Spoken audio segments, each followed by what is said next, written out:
Assalamu alaikum students, hope you are doing good and welcome to the IPM automation testing course. In this course we will learn about the automation testing from scratch. बिल्कुल scratch से हम सीखेंगे किस तरह automation की जाती है, किस तरह एक एंड्रॉयड ऐप को ऑटोमेट किया जाता है। ठीक है। सबसे पहले तो हमें इसके लिए एपीएम सर्वर जो है वो इंस्टॉल करना पड़ेगा। एक परफॉर्म पूरा एक सेटअप हमें करना पड़ेगा।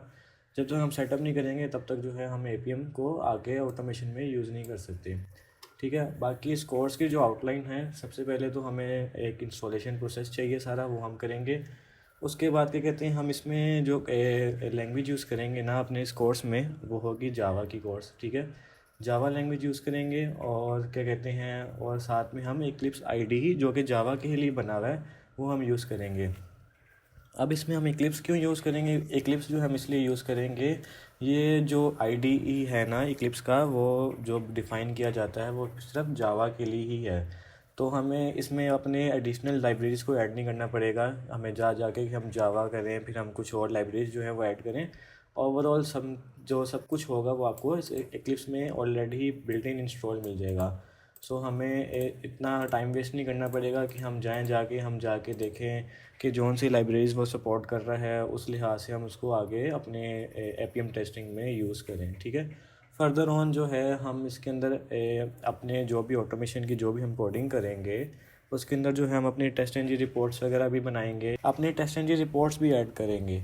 इसमें क्या होगा, इसका ये फ़ायदा होगा हमें कि जब हम अपना कोड जो है अब पुश करेंगे, मोस्टली जब आप सॉफ्टवेयर हाउस में होते हैं तो आपको जो अपने कोड्स होते हैं वो पुश करने पड़ते हैं। लाइक उनके लिए गिटहब की ब्रांचेस होती हैं या तो बिटबकेट होता है, और इस तरह की और डिफरेंट वो प्लेटफॉर्म यूज़ करते हैं जहाँ पे उनके ऑलरेडी कोड सारे पड़े होते हैं। तो जो आपके जो सीनियर हेड होते हैं वो आपका कोड रिव्यू नहीं करते, वो आपकी सिर्फ टेस्ट एंड रिपोर्ट्स देखते हैं जो आपने बनाई होती हैं। वो देखते हैं कि आपने किस तरह के टेस्ट केसेस लिखे हैं इस पूरे कोड के अंदर, कितने टेस्ट केसेस आपने पास किए हुए हैं, कितने टेस्ट केस आपके फेल हैं। इसको देखते हुए वो ही आपका जो है कोड रिव्यू हो जाता है, और इस तरह जो है वो लीड के लिए भी आसानी होती है और सीनियर्स के लिए भी, कि आपकी रिपोर्ट्स देख के उनको समझ आ जाती है कि किस तरह के टेस्ट केसेस जो हैं आपने राइट किए हैं, क्या टेस्ट केस आपने पास किया है, क्या फ़ेल किया हुआ है, जो फ़ेल किया है उसकी रीज़न्स क्या थी। तो इसलिए ये रिपोर्ट्स बनाना बहुत इंपॉर्टेंट होता है इन टर्म्स ऑफ ऑटोमेशन। ठीक है। क्योंकि ऑटोमेशन तो आप कर लेते हो, उसके बाद आपको विजुअल जो शो करवाने पड़ते हैं ना, उसके लिए आपको ये टेस्ट एंड रिपोर्ट्स का आपको यूज़ करना पड़ेगा। और ओवरऑल इसमें फिर मैं जो है इंटरव्यू के जो हैं कॉन्सेप्ट्स वो भी ऐड डाउन करूँगा, क्योंकि इंटरव्यू के रिलेटेड बहुत क्वेश्चंस पूछे जाते हैं ऑटोमेशन के लिहाज से। मैनुअल टेस्टिंग तो हर जगह बहुत कॉमन हो गई है, लेकिन जो अब आगे जो है वो ऑटोमेशन की साइड पे ही सारे सॉफ्टवेयर हाउसेज वगैरह शिफ्ट कर रहे हैं, और जो है वो आगे क्या कहते हैं, मोस्टली जो सॉफ्टवेयर हाउसेज हैं वो प्रेफर यही कर रहे हैं कि हमें ऑटोमेशन टेस्टिंग वाला एक क्यूए वाला बंदा मिले, ताकि हमारा जो है टाइम जितना सेव हो सके वो हो जाए। ठीक है। ये चीज़ मैं बताऊंगा कि ऑटोमेशन टेस्टिंग कब की जाती है, क्यों की जाती है, किस तरह की जाती है, वो हम आगे अपने कोर्स में पढ़ेंगे। लेकिन जो आज का जो हमारा लेक्चर है वो इसके रिलेटेड है कि हम पहले देखें बैठ के कि किस तरह जो है हमें इसको पूरी इंस्टॉलेशन करनी है एपीएम की, और किस तरह हमने इसको आगे प्रोसीड करना है थ्रू आउट, ताकि हमारे लिए आगे कोई मुश्किल ना हो। इसके लिए ना मैंने एक पूरा वेल प्रिपेयर्ड डॉक्यूमेंट रेडी किया है। ठीक है। और ये डॉक्यूमेंट मैं आपके साथ शेयर भी कर दूंगा, डिस्क्रिप्शन में आपके साथ मैं गूगल ड्राइव का लिंक दूंगा, उसमें ये डॉक्यूमेंट ऐड ऑन होगा। ठीक है। फर्दर ना मैं तो अभी बिल्कुल एक पूरे स्टेप्स आपको करके दिखा दूंगा, ताकि आप लोगों को कोई इशू ना हो कि इंस्टॉलेशन में आपको समझ ना आए कि इंस्टॉलेशन हमने करनी किस तरह है। तो फर्दर ऑन ये है कि अगर उसके बाद भी आपको कोई इशू आए तो आप डॉक्यूमेंट से देख के उस चीज़ को क्रॉस चेक कर सकते हैं, वेरीफाई कर सकते हैं। ठीक है। टोटल इसके आलमोस्ट 8 स्टेप्स हैं, लेकिन इसमें अभी हम 6 स्टेप्स तक कवर करेंगे। ठीक है। कुछ जैसे डिपेंडेंसीज वाले स्टेप हैं ये अभी हम नहीं करेंगे, ये हम अपने फर्स्ट कोर्स लेक्चर के अंदर करेंगे, जहाँ पे मैं आपको एक इंट्रोडक्शन दे के उसके बाद हम रियल लाइफ एग्जांपल्स के ऊपर जाएंगे, जहाँ पे हम कोई एक ऐप होगी उसको ऑटोमेशन टेस्टिंग के लिहाज से हम पूरा टेस्ट करेंगे लिखने के बाद। ओके। तो सबसे पहला स्टेप क्या है, हमें जो है Node.js को इंस्टॉल करना है। ठीक है। अब Node.js किस तरह इंस्टॉल होगा, मैंने यहाँ पे साथ साथ जो है वेबसाइट्स के लिंक भी ऐड किए हुए हैं, कि इन केस अगर आपको वहाँ से नहीं मिल रहा तो आप यहाँ से डायरेक्टली इसको लिंक को कॉपी करें। ठीक है। लिंक को कॉपी करके न्यू टैब में जाएं और वहाँ पे जाके आप ये पेस्ट कर दें। ठीक है। और ये आपको यहाँ पे शो करवा देगा कौन से लेटेस्ट वर्जन हैं। ये इस वक्त लेटेस्ट वर्जन ये चल रहा है, तो आप इस चीज़ को डाउनलोड कर सकते हैं, ठीक है। अगर आपको इस तरह नहीं करना तो आप सीधा यहाँ पे लिखेंगे Node.js इंस्टॉल, ठीक है। इंस्टॉल का लिखेंगे, ये पहले ही लिंक आएगा डाउनलोड एंड इंस्टॉल Node.js, ठीक है। इस पर क्लिक कीजिएगा आप। इस पर क्लिक करने के बाद आपको ये वाला है जो विंडोज़ का इंस्टॉलर है, आपको वो करना है, ठीक है। और बाय डिफ़ॉल्ट सेटिंग जो यहाँ पे हुई है वैसे ही रहने देना। मैं आपको ये वाला लिंक जो है यहाँ पे भी पेस्ट कर देता हूँ, तो आपको और इजी हो जाए आपके लिए इस चीज़ को देखना। ओके, तो यहाँ से जो है आप इसको इंस्टॉल करेंगे। जैसे आप इंस्टॉल पे क्लिक करेंगे, आपसे पूछेगा आपने कहाँ पे इंस्टॉल करना है। मैंने ये ऑलरेडी इंस्टॉल कर लिया है, ठीक है। आप भी इस तरह जब इंस्टॉल करेंगे आपके पास भी ये डाउनलोड सेक्शन में आ जाएगा, ठीक है। ओके, जब आप अपने डाउनलोड सेक्शन में आएंगे, डाउनलोड सेक्शन में आने के बाद आपको यहाँ पे एक शो हो जाएगा कि आपका एक जो भी MSI फ़ाइल है वो डाउनलोड हो गई है। आप इसके ऊपर क्लिक करेंगे, आपसे कुछ परमिशंस पूछेगा और आपसे लोकेशन पूछेगा, आपने इसको कहाँ पे इंस्टॉल करवाना है। तो ये बात के ऊपर डिपेंड है, आप उसको लोकल डिस्क C में स्टोर करवा लें या तो E में स्टोर करवा लें, ठीक है। इसमें कोई इशू नहीं है, आपका जहाँ दिल करे आप वहाँ पे इंस्टॉल करवा सकते हैं। फॉर नाउ जब मैंने इसको इंस्टॉल किया था तो मैंने इसको रखा था अपने लोकल डिस्क ई में और यहाँ पे मैंने इसकी एक फ़ाइल नेम बनाया था Node.js के नाम से, ये रहा, ठीक है। जब मैंने इसको Node.js का एक फ़ोल्डर बना के इसको यहाँ पे इस लोकेशन में इंस्टॉल करवाया था, तो ये फाइल्स जो हैं मेरी आ गई थी इसके अंदर, इस Node.js के फ़ोल्डर के अंदर, ठीक है। तो जब आप यहाँ तक कर लेंगे आपका स्टेप यहाँ तक कंप्लीट हो जाएगा। और उसके बाद आपने क्या करना है कि यहाँ तक जब वो ऑटोमेटिकली आपका पूरा इंस्टॉल हो जाएगा, उसके बाद आपको एक इन्वायरमेंट वेरिएबल्स को कॉन्फ़िगर करना पड़ता है, ठीक है। सबसे इंपॉर्टेंट थिंग्स ये होती हैं कि आपको इन्वायरमेंट वेरिएबल जब तक आपको ये आपसे इम्प्लीमेंट नहीं होगा तो आप एक ही जगह लूप में फंस जाएंगे और आपको क्या कहते हैं आप फिर ऑटोमेशन की साइड पे आप कहेंगे कि ये हो नहीं रही है ये इसमें। तो इजी चीज़ें हैं, मुश्किल कुछ भी नहीं है। अच्छा, इसके लिए आपको क्या करना है, यहाँ पे सर्च बार में आना, इन्वायरमेंट वेरिएबल्स का यहाँ पे लिखना। अगर मैंने EN लिखा है तो देखो यहाँ पे मुझे शो हो रहा है एडिट सिस्टम इन्वायरमेंट वेरिएबल। आपको ना शो हो तो आप पूरा इन्वायरमेंट वेरिएबल्स लिखेंगे तो आपको भी इस तरह का टैब शो हो जाएगा। इसके ऊपर क्लिक कीजिएगा। क्लिक करने के बाद आपको क्लिक करना है इन्वायरमेंट वेरिएबल्स के ऊपर, ठीक है। इन्वायरमेंट वेरिएबल्स के ऊपर क्लिक करेंगे तो आपने सेकंड सेक्शन में यहाँ पे आपके पास एक मिलेगा, आपको एक पाथ नाम का ये वाला वेरिएबल, ठीक है, ये पाथ नाम का। इसको आपने क्या करना है, इसको आपने करना है एडिट के ऊपर क्लिक और लीव द विंडो हेयर, ठीक है। यहाँ पे अभी आपको कुछ नहीं करना, आपको वापस उस लोकेशन पे जाना है जहाँ पे आपका Node.js इंस्टॉल था ऑलरेडी। आपने क्या करना है, अब आपको इसका पाथ चाहिए। पाथ आपको समझ नहीं आ रहा मैं किस तरह लिखूं, क्योंकि मोस्टली स्टूडेंट्स होते हैं उनको नहीं समझ आती पाथ किस तरह लिखा जाए। तो पाथ कॉपी करने का सबसे आसान काम ये है कि जहाँ पे ये ऊपर सारा कुछ लिखा हुआ है इसके बस यहाँ पे साइड पे क्लिक करें, ये एक आपको एक पाथ बना के दे देगा, ठीक है। क्या करो, Ctrl+C करो इस पाथ को, विंडोज़ को क्लोज़ करो और इसके बाद यहाँ पे न्यू पे आओ। न्यू पे आने के बाद यहाँ पे ये पाथ पेस्ट कर दो, ठीक है। Node.js जो भी पाथ आपका बनाया होगा आपने वो पेस्ट कर देना, ठीक है। जैसे मैंने ऑलरेडी यहाँ पे ये पेस्ट करके रखा हुआ है Node.js का, ठीक है। उसके बाद जब आप कर लेंगे आपने ओके पे क्लिक करना, ठीक है। ओके पे क्लिक करने के बाद दोबारा ओके पे क्लिक कर देना, ठीक है। अब जो हमने इंस्टॉल कर लिया है Node.js, इसको पहले हमें चेक भी करना है कि हाँ वेदर जो मैंने Node.js जो अपना इंस्टॉल किया है वो सही हुआ है कि नहीं हुआ, ठीक है।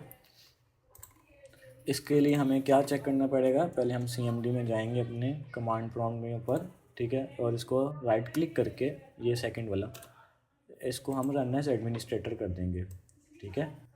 उसके बाद हमें कौन सी चलानी है कमांड, यहाँ पे मेंशन्ड है, आपने चलानी है रन। यहाँ पे दो कमांड मेंशन है, एक है ओपन कमांड प्रॉम्प्ट। हमने कमांड प्रॉम्प्ट जो है ओपन कर लिया और वहाँ पे हमने टाइप करना है नोड वर्जन के लिहाज से ये वाला। तो देखो जो मैंने वर्जन इंस्टॉल किया था 22.20 जो मैंने आपको शो करवाया है, सेम वही वर्जन जो है यहाँ पे इंस्टॉल्ड है, ठीक है। और फिर उसके बाद हमने क्या करना है, npm-v करना है, npm/v, ठीक है। यहाँ से क्या होगा, ये हमारे पास npm वर्जन भी शो करा देगा कि कौन सा वर्जन है 11.3.0। अब ये कहाँ से आया है, ये ऑलरेडी ही Node.js का एक प्लगइन है जिसमें हमारे पास npm सर्वर भी जो है वो इंस्टॉल हो जाता है। तो एक चीज़ इंस्टॉल करने से हमारे पास ये दो चीज़ें इंस्टॉल जो हैं वो हो गई। ठीक है, इसको मिनिमाइज़ कर देते हैं। अब हमारी बारी है इंस्टॉल करने की जावा JDK 21। ठीक है, अब ये किस तरह करेंगे हम? सिंपल दोबारा जाएंगे, यहाँ पे जाके लिखेंगे जावा JDK 21 डाउनलोड। ठीक है, एंटर करेंगे, यहाँ पे आएंगे और यहाँ से जो है हम जावा का ये है MSI इंस्टॉलर, इसको हम इंस्टॉल कर लेंगे जिस तरह हमने उसके लिए किया था, सेम हम इसके लिए करेंगे। ये देखें JDK 21, अब ये वाला वर्जन जो है इसको इंस्टॉल कर लेंगे। ठीक है, एक दफ़ा मैं क्रॉस चेक कर लेता हूँ कि जो मैंने आपको ऑलरेडी लिंक प्रोवाइड किया है, इसमें मैंने आपको लिंक प्रोवाइड नहीं किया हुआ, तो मैं यहाँ पे एक लिंक ऐड कर देता हूँ।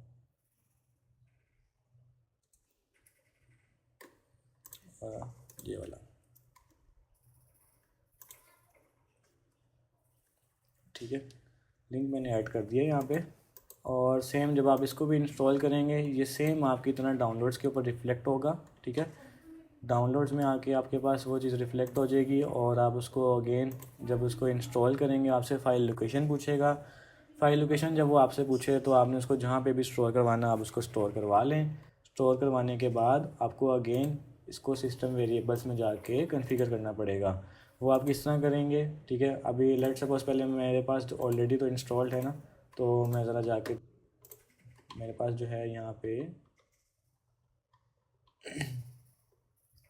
पे पड़ा हुआ है सी प्रोग्राम फाइल जावा और JDK मेरे पास पड़ा हुआ है। ये इस वक्त लोकल सी में प्रोग्राम फाइल्स जावा की है यहाँ पे, और ये पड़ा हुआ है JDK 21। आपका भी बिल्कुल सेम टू सेम इस तरह ही बनेगा। ठीक है, आपको क्या करना है, इसका पहले यहाँ से फ़ाइल पाथ कॉपी कर लेना। आपको जो भी फ़ाइल पाथ कॉपी बनेगा, ठीक है, उसको कॉपी कर लेना।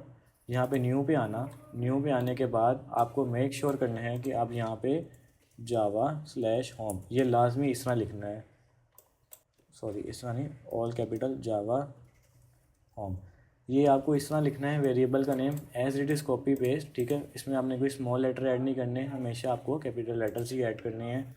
और यहाँ पे आपको इस प्रोग्राम जो भी वेरिएबल का जो पाथ था वो आपको यहाँ पे ऐड कर देना है और इसको कर देना है क्लिक ओके।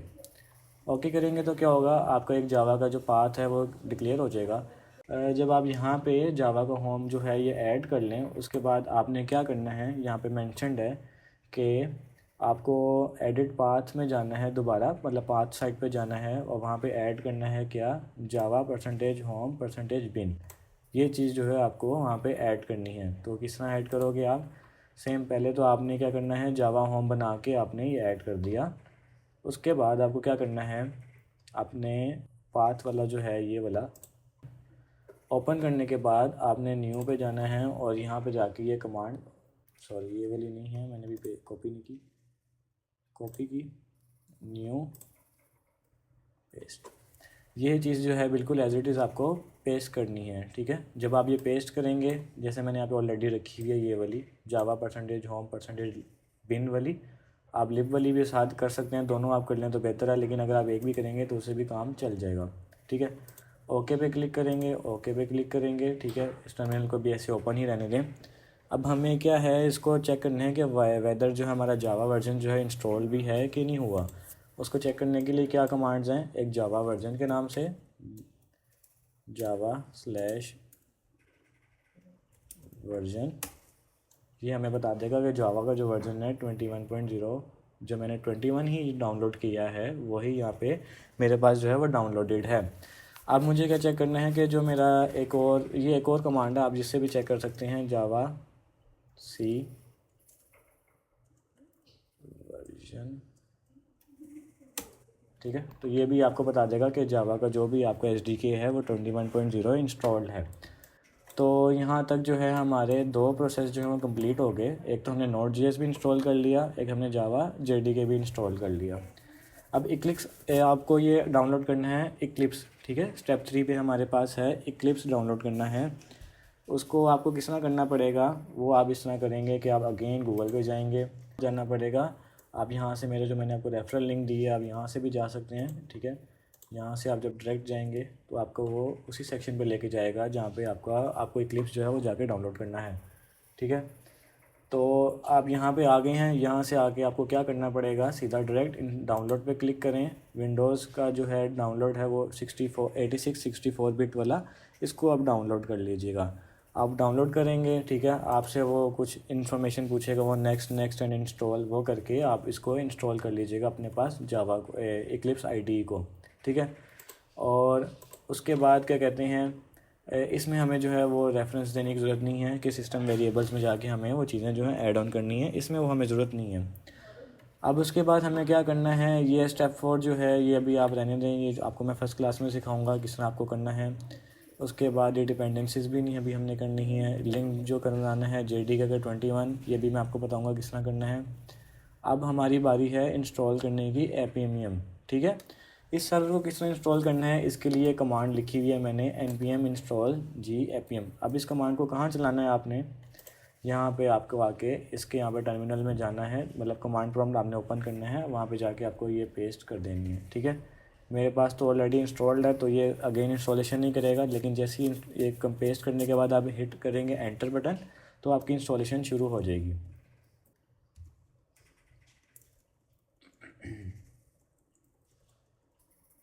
और क्या कहते हैं, जब आपकी वो इंस्टॉलेशन हो जाएगी उसके बाद आपने क्या करना है, APMV ये कमांड कॉपी कर लें आप यहीं से ही। ये कॉपी करने के बाद आप जब यहाँ पे पेस्ट करेंगे और एंटर बटन पे क्लिक करेंगे तो वो आपको क्या करेगा, APM का वर्जन शो करा देगा, जो कि इस वक्त मेरे पास 2.18.0 है। आपके पास कुछ और भी आ सकता है, क्योंकि मैंने हो सकता है अपग्रेड ना किया हो APM, तो आपके पास और भी यहाँ पे APM का वर्जन आ सकता है, इसमें कोई इशू वाली बात नहीं है। APM सर्वर जो है वो डिपेंडेंसी इस पर नहीं करता और ये परफेक्टली चलेगा। उसके बाद आपको क्या करना है, हाँ आपको चेक भी करना है कि मेरा वेदर जो APM है इंस्टॉल वाकई हुआ है कि नहीं हुआ, और हुआ है तो कौन सी लोकेशन पे जाके हुआ है। उसके लिए आप क्या कमांड चलाएंगे, वेयर APM। आप जैसे ही कंट्रोल-C यहाँ पे आकर कंट्रोल-V करेंगे, एंटर के बटन पे क्लिक करेंगे तो आपको बता देगा कि आपका जो APM सर्वर है वो कहाँ पे पड़ा हुआ है। जब आप हिट एंटर करेंगे तो आपके पास क्या कहते हैं, यहाँ पे लोकेशन शो हो जाएगी कि आपके APM सर्वर कहाँ पे इंस्टॉल्ड है। ठीक है, उसके बाद आपको है चेक करना पड़ेगा क्या कहते हैं स्टार्ट, हाँ आपको सर्वर स्टार्ट करने के लिए कमांड यूज़ करनी पड़ती है APM। ठीक है, ये भी आप क्रॉस चेक कर सकते हो चला के कि वेदर जो है मेरा सर्वर जो है वो चल भी रहा है कि नहीं। APM लिखा आपने, हिट एंटर किया, एंटर करते साथ ही आपका कुछ टाइम लेगा ये आपको APM सर्वर चलाने के लिए। और ये देखें आपको यहाँ पे APM सर्वर चला गया, इसको अलाउ कर दें। ठीक है, ये देखा Node.js का वो यूज़ कर रहा है जो हमने पहले इंस्टॉल किया है। और क्या कहते हैं, ये आपका APM सर्वर जो है वो रन हो गया है सक्सेसफुली। ठीक है, और ये पोर्ट्स ने बता दिए कि इस पोर्ट्स के ऊपर जो है आपका APM सर्वर जो है वो चल रहा है। अब इसको क्लोज़ करना है, किस तरह करना है, क्योंकि क्लोज़ आप कुछ भी यहाँ पे टाइप करेंगे वो कुछ भी नहीं एक्सेप्ट करेगा, क्योंकि यहाँ पे आपका सर्वर ऑन चल रहा है। अच्छा, आप उसको क्लोज़ किस तरह करोगे, क्लोज़ इस तरह होगा कि आपको कंट्रोल और C बटन एक साथ दबाना पड़ेगा, तो आपका ये APM सर्वर जो है क्लोज़ हो जाएगा और आप वापस आ जाएंगे उस बैक टू कंडीशन जहाँ पे आपका कमांड प्रॉम्प्ट चल रहा था। ठीक है, यहाँ पे मैंने मेंशन किया हुआ है to close this server just do control C. अब आपको क्या चेक करना है कि ड्राइवर की लिस्ट में ना एक है UI ऑटोमेटर 2, उसको लाजमी आपने इंस्टॉल करना है। उसके लिए क्या कमांड आपने यूज़ करनी है, उसके लिए कमांड है APM ड्राइवर लिस्ट। ठीक है, ये आप अगेन कॉपी पेस्ट करेंगे, हिट एंटर करेंगे, आपके पास यहाँ पे लिस्ट ऑफ ड्राइवर्स की लिस्ट आ जाएगी। ठीक है, बाय डिफ़ॉल्ट आपके लिए यहाँ पे जो होगा ना वो इंस्टॉल नहीं होगा, आपको यहाँ पे भी ये नॉट इंस्टॉल्ड लिखा आएगा। इसको इंस्टॉल किस तरह करोगे, आप इसको इस तरह इंस्टॉल कर लोगे कि सेम यही कमांड आप कॉपी करना, कॉपी करने के बाद यहाँ पे पेस्ट कर देना। जब आप इसको पेस्ट करेंगे कुछ टाइम के लिए इंस्टॉलेशन होगी और आपका जो है UI ऑटोमेटर जो है ये डाउनलोड हो जाएगा। अभी हमने क्यों किया है, क्योंकि इसी के ज़रिए जो है ना हम अपनी एक JSON फाइल में इसको हम यूज़ करेंगे आगे, और उसके बाद क्या कहते हैं हम आगे जब इंस्पेक्ट करेंगे जाके ऐप के अंदर, तो हमें UI ऑटोमेटर 2 के लिए बहुत ज़रूरी होता है ये, क्योंकि अगर हम ये नहीं करेंगे तो हम आगे अपना APM सर्वर को जो है ना कॉलिंग नहीं करवा सकते कि आप इस लोकेशन पे जाओ, इस लोकेशन पे जाओ। ठीक है, आपने ये एस्प्रेसो कन्वर्ट भी सुना होगा, लोग इसको भी यूज़ करते हैं, एक्सीक्यूट टेस्ट इसको भी यूज़ करते हैं, ये तीनों बहुत फेमस हैं, लेकिन जो सबसे आसान है वो UI ऑटोमेटर 2 है। एज अ बिगनर और एज अ मिड लेवल आपके अभी UI ऑटोमेटर 2 पे ही रहें, आहिस्ता आहिस्ता अपने आप को शिफ्ट करते जाएँ। एस्प्रेसो जो है वो ज़्यादा डेवलपर्स की साइड पे यूज़ होता है, लेकिन फ़िलहाल अभी हमने UI ऑटोमेटर 2 से ही जाएंगे हम आगे। और जब आप इसके ऊपर क्लिक करेंगे और एंटर करेंगे तो आपका UI ऑटोमेटर 2 जो है वो डाउनलोड हो जाएगा। और उसके बाद क्या कहते हैं, आप अपना क्या कहते हैं, एक तरह से दोबारा ड्राइवर लिस्ट जब आप अगेन रन करेंगे कमांड ये वाली, तो वो आपको शो करवा देगा कि आपके पास अब ये इंस्टॉल्ड है। ठीक है, आपका यहाँ पे क्या हो गया, APM भी इंस्टॉल्ड हो गया। अब हमारे पास जो लास्ट स्टेप है, लास्ट नहीं सेकंड लास्ट स्टेप है, वो है कि हमें APM इंस्पेक्टर डाउनलोड करना है। वो अब हम किस तरह करेंगे, सेम अगेन मैंने आपको लिंक दिया हुआ है, ऑफिशियल लिंक है ये गिटहब का। आप यहाँ पे जाइएगा, न्यू टैब पे जाएं, इस लिंक को पेस्ट करें, एंटर कर दें। एंटर करेंगे तो आपके पास लिस्ट ऑफ APM के जितने भी कोड्स हैं वो आ जाएंगे। ठीक है, अब इसमें से राइट वन कौन सा चूज़ करना है, राइट वन आपको चूज़ करना है APM का इंस्पेक्टर जो कि 64 बिट में है, या ज़िप वाला, या तो ज़िप वाला यूज़ कर लें या तो exe वाला चूज़ कर लें, दोनों सेम ही है। ज़िप में ये होगा कि आपको एक्सट्रैक्ट करनी पड़ेगी फाइल्स, फिर आपको हो जाएगा, लेकिन exe वाला सबसे आसान है, इसको आप डाउनलोड कर लेना। ठीक है, ये मैं यहाँ पे एक तरह से डॉक्यूमेंट में भी लिख देता हूँ ताकि आपके लिए और आसानी हो जाए। हाँ, डाउनलोड ये वाला कौन सा आपको करना पड़ेगा, आपको करना है ये वाला। ठीक है, और जब आप इसको इंस्टॉल कर लेंगे तो वो कुछ इस तरह का आपका आइकन बनाएगा। मैं आपको यहाँ पर ड्रैग करके दिखाता हूँ। इस तरह का आपके पास APM का इंस्पेक्टर वाला लेआउट आ जाएगा। इस तरह का आपके पास एक पूरा लेआउट शो होगा। ठीक है, इसमें जो भी हम वर्किंग करेंगे बाय इन फ्यूचर में, जो भी मैं अपने बाकी सेशंस लेके आऊँगा, सेशंस की वीडियो जो होंगी उसमें आप देखेंगे कि हम किस तरह इसमें एक जेसन बनाएंगे। सिंपल है, कोई मुश्किल हार्ड एंड रूल नहीं है। नॉन कोडर्स जो भी हैं वो भी इस तरह की ऑटोमेशन कर सकते हैं, इसमें कोई मुश्किल नहीं है। तो हम जब इस तरह की जेसन बना लेंगे, फिर हम सेशन स्टार्ट करेंगे, फिर हमारी वो डिवाइस पे रिफ्लेक्ट भी होगी चीज़, और हम इसको आगे मज़ीद जितना भी एडवांस हो सकते हैं हम इस कोर्स को करेंगे। ओके, इसके बाद जो है हमें लास्ट स्टेप जो है हमें इंस्टॉल करना पड़ेगा ADB डिवाइसेस। इसको कहते हैं एंड्रॉयड डिबग ब्रिज। इसके ज़रिए जो है हमारी डिवाइस और लैपटॉप जो है वो कनेक्शन आपस में कर पाते हैं, और जब ये कनेक्ट हो जाते हैं तभी हमें APM इंस्पेक्टर यूज़ करने को अलाउंस मिलती है। और उसके बाद ही हम जो है कोई भी ऐप के ऊपर इंस्पेक्ट करके, जिस तरह हम सेलेनियम के लिए सेलेनियम ID यूज़ करते हैं, सेम इसी तरह से APM के लिए APM इंस्पेक्टर होता है, ताकि हम कोड को इंस्पेक्ट कर सकें कि डेवलपर ने कोड के अंदर कौन से बटन के लिए कौन सी ID यूज़ की थी। अब हम बार बार तो नहीं कह सकते ना डेवलपर को कि जो आपने पूरी एक बिल्ड ऐप बना दी है उसका आप कोड जो है मुझे शेयर कर दें ताकि मैं उसमें से जो है इवेंट्स निकाल लूँ, और वो बहुत टफ़ हो जाएगा एज अ नॉन कोडर, क्योंकि QA के फील्ड में मोस्टली बंदे वो होते हैं जो उन्होंने कोडिंग से थोड़ा साइड वे किया होता है, जिनको कोडिंग का इतना नहीं पता होता। उनके लिए फिर हमें APM इंस्पेक्टर यूज़ करते हैं ताकि कोडर्स को भी है, डेवलपर्स को भी हमें इतना इंटरप्ट ना करना पड़े बार बार, ना वो क्या कहते हैं हमें उनसे इतना पूछना पड़े कि इसके लिए कौन सा बटन के लिए ID यूज़ की है आपने, इसके लिए कौन सा की है। तो बेस्ट वे ये है कि आप APM का इंस्पेक्टर यूज़ करें, और मोस्टली हर जगह ये चीज़ यूज़ होती है।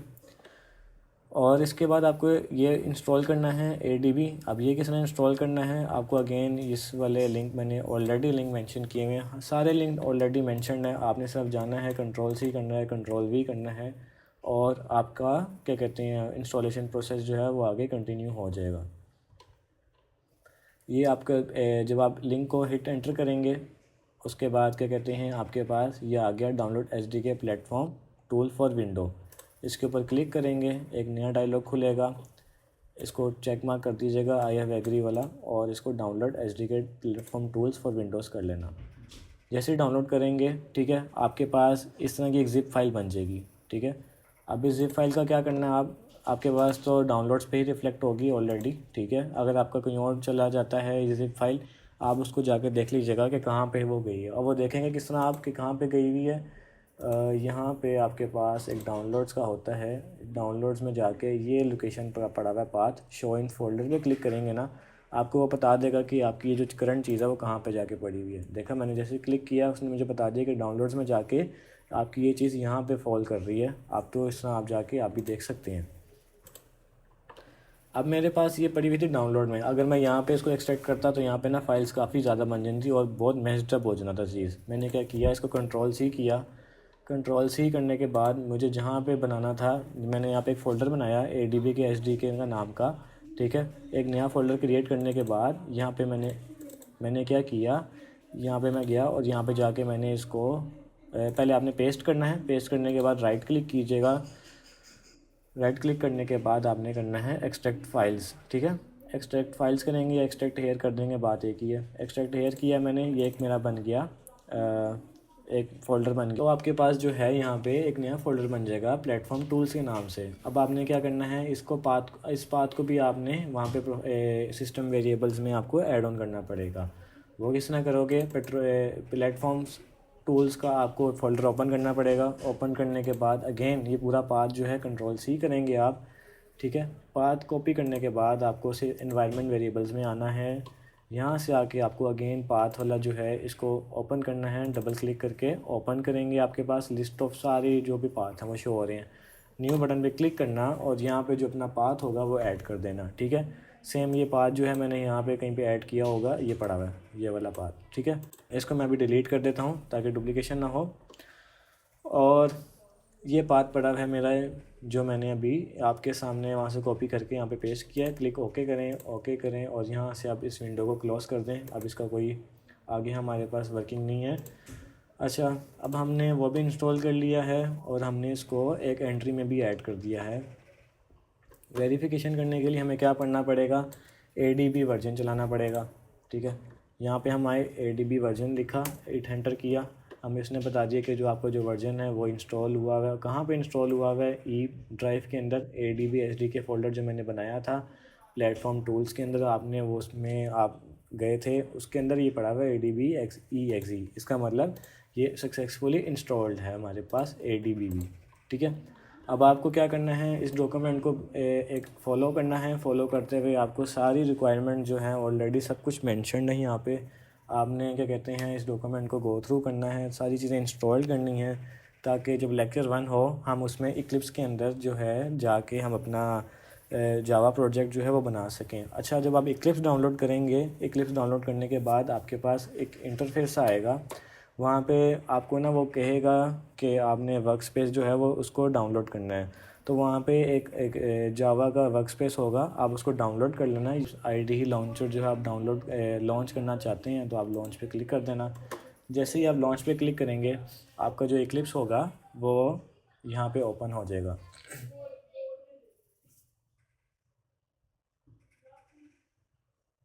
कुछ टाइम लेता है ये, ओके। सो आपका इस तरह से एक आपका प्रोजेक्ट जो है आपको शो हो जाएगा पूरा इक्लिप्स IDE का, ठीक है। जब ये ऐसे शो हो जाएगा आपको क्या करना है, वो बाकी स्टेप्स जो हैं मैं आपको अगले लेक्चर्स में बताऊंगा। किस तरह मार्विन प्रोजेक्ट बना के कॉन्फ़िगरेशन करनी है, किस तरह डिपेंडेंसीज ऐड करनी है, जो मैंने भी स्टेप आपको यहाँ पे इंक्लूड नहीं किए।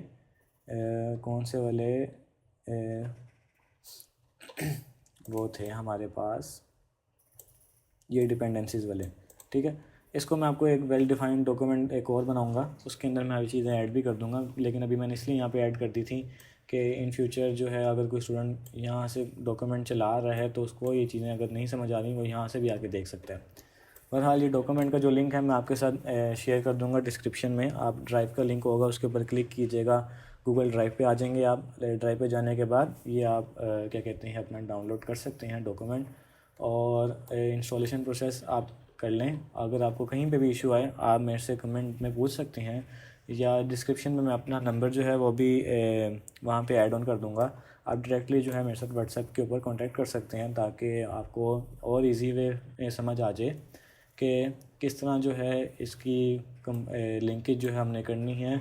और क्योंकि सिर्फ यही एक स्टेप होता है जहाँ पे मोस्टली स्टूडेंट जो हैं वो लैग करते हैं कि उनसे इंस्टॉलेशन नहीं होती APM की, जिसकी वजह से वो यहीं पे छोड़ जाते हैं कि ऑटोमेशन नहीं कर सकते हम, बहुत मुश्किल है ये, it's a very easy job. और जो मेरी कोर्स आउटलाइन है उसमें मैं खाली क्या कहते हैं आपको ये नहीं बताऊंगा कि इस तरह ही करना है, इस तरह यहाँ नहीं जाना। मैं आपको बताऊंगा कि इसमें मल्टीपल वेज़ हैं एक चीज़ को परफॉर्म करने के। और क्या कहते हैं इसमें मैं आप ChatGPT का भी बहुत यूज़ करूँगा ठीक है। चैट जीपीटी इसलिए यूज़ करूँगा क्योंकि मोस्ट ऑफ दी जो हमारे एसक्यूएल के कोडर्स होते हैं उनको नहीं आती कोडिंग करनी। और उसके बाद क्या कहते हैं, अगर मैं आपको क्या कहते हैं कह दूं कि आपको पहले जावा का पूरा क्रैश कोर्स करना है, फिर आपको एपीएम करना पड़ेगा, तो इट्स वेरी डिफ़िकल्ट जॉब। कि लेट्स सपोज एक स्टूडेंट है, उसे जावा का कोर्स समझ ही नहीं आया उसको, उसके बाद वो कहेगा कि जावा ही नहीं समझ आ रहा, तो एपीएम किस तरह करूँ। तो सबसे आसान काम ये है कि हम चैट जीपीटी का यूज़ करेंगे कोड को अपने राइट करने में। मैं आपको दिखाऊंगा कि इस तरह एक पूरी ऐप जो है हम इस तरह ऑटोमेट कर सकते हैं, और आप अपने सीवीज़ में भी ऐड ऑन कर पाएंगे कि मैंने ऑटोमेशन जो है इस ऐप की है, इस ऐप की है। वो एक ग्रेट इम्पैक्ट बनाएगी। ये आज की वीडियो थी जिसमें हमने इंस्टॉलेशन प्रोसेस देख लिया, और नेक्स्ट वीडियो में हम बेसिक, पहले मैं आपको इंट्रोडक्शन दूंगा ऑटोमेशन का, उसके बाद जो है हमने किस तरह कोडिंग परफॉर्म करनी है, तो वो चीज़ें भी हम सीखते रहेंगे।